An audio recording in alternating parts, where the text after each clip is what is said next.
presidente Lula orgulhou-se de ter colocado, segundo ele, um ministro comunista no Supremo Tribunal Federal. Ele mesmo, recentemente, no Foro São Paulo, declarou que se sentia orgulhoso de ser comunista. Não sei, já que o presidente Lula não gosta muito de ler, pelo menos em relação a livros de economia, dizendo que os livros não dizem nada, disse isso no começo deste ano. Se ele leu Marx, Saint-Simon, se leu Engels, Davi Ricardo, aqueles que influenciaram o pensamento de Marx, Engels, na verdade, foi o grande colaborador de Marx, e mesmo até que ponto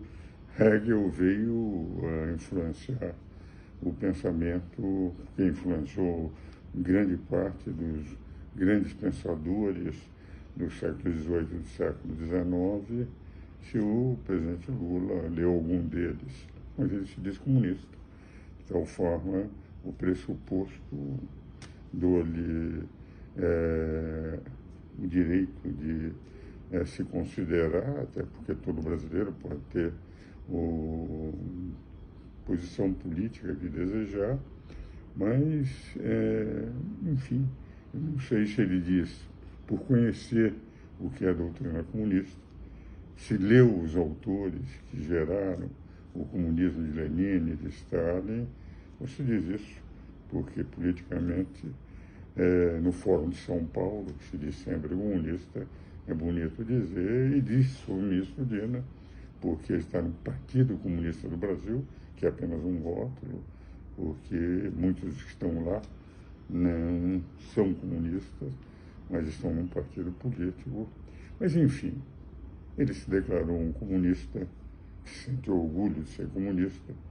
e que indicou um ministro comunista para o Supremo e eludou o beneplácito da dúvida de que ele conheça o que seja o comunismo. É verdade, Lenin, quando derrubou e mandou fuzilar toda a família dos Romanovs, que governavam a Rússia desde 1613 até 1917, foram 604 anos de governo, e que instalou o regime de terror. Stalin talvez seja, nesses últimos 200 anos, aquele comunista, ele se sentia comunista, que mais fuzilou, que mais matou, que mais assassinou pessoas num regime, inclusive seus adversários, Trotsky e outros, porque ele queria ser ele o único pensamento. Os comunistas partem do princípio que só podem viver aqueles que pensarem como eles, os que não pensam como eles, se não forem assimilados, têm que ser eliminados, assim que Stalin governou a Rússia. E nós vimos, inclusive, por exemplo, Simone de Beauvoir, quando ela escreveu o livro Os Mandarins, e ela é um livro autobiográfico da vida dela com Sartre, com as liberdades sexuais que os dois tinham de terem as amantes que quisessem. Simone de Beauvoir, nos Mandarins, eu li esse livro quando estava na França, Le Mandarin, e ela mostrava que os comunistas franceses, que tinham um jornal, L'Humanité, em 1953, tudo aquilo que havia de errado no governo da Rússia, no governo da União Soviética, em que Stalin, enfim, predominava, tudo aquilo, porque ele veio a morrer, o Malenkov veio depois a substituir, tinha que ser escondido para que os socialistas ou comunistas da França, que estavam concentrados nesse jornal L'Humanité, pudessem defender a comunização da França. Le Mandarin, em que Simone de Beauvoir se apresenta como uma grande personagem do livro, que é autobiográfico, ela mostra como sempre os comunistas no mundo inteiro, desde que Lenin derrubou os Romanovs na Rússia, dominaram o mundo no sentido de que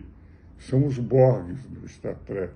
são os Borges da Jornada da Estrela. Ou nós assimilamos ou matamos. Ou nós assimilamos ou escanteamos. O próprio Putin, hoje, o seu principal adversário que foi preso, sumiu das prisões. Ninguém sabe onde está o seu principal adversário, preso por Putin, porque discordava da política de Putin, da guerra da Ucrânia, etc. Enfim, eu quis fazer essas considerações, porque eu não sei se o presidente Lula, ao se dizer comunista, sabia de tudo isso, ou se leu tudo isso, ou se conhece efetivamente o que é o comunismo. E ao dizer que o ministro Dino é um primeiro comunista da história do Supremo Tribunal Federal, se realmente o ministro Dino concorda de que ele seja um herdeiro de Stalin, um herdeiro de Lenin, um herdeiro daqueles regimes ditatoriais, tirânicos, em que houve tantas mortes como houve na Rússia e que se espalham no mundo inteiro. O próprio Fidel Castro, nos paredões, mandava assassinar as pessoas, fuzilar as pessoas sem qualquer julgamento. Se ele estava pensando que nós podemos ter um comunista, stalinista, leninista, fidelista, hoje decidindo no Supremo Tribunal Federal. Enfim, são algumas considerações de um velho professor que acha curiosa essas autodeterminações, autodenominações. O nosso presidente, com muita ênfase, outro dia dizia, pela primeira vez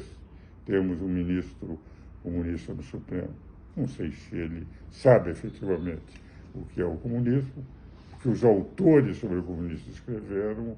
ou se é apenas uma forma eufórica de ter conseguido colocar mais um amigo seu no Supremo Tribunal Federal e que resolveu rotulá-lo de comunista no Supremo. Todos os meus seguidores vão refletir. Eu gostaria que o próprio presidente Lula esclarecesse qual é o seu conceito de comunismo para se autodeclarar e, ao mesmo tempo, denominar aquele ministro que colocou no Supremo como comunista.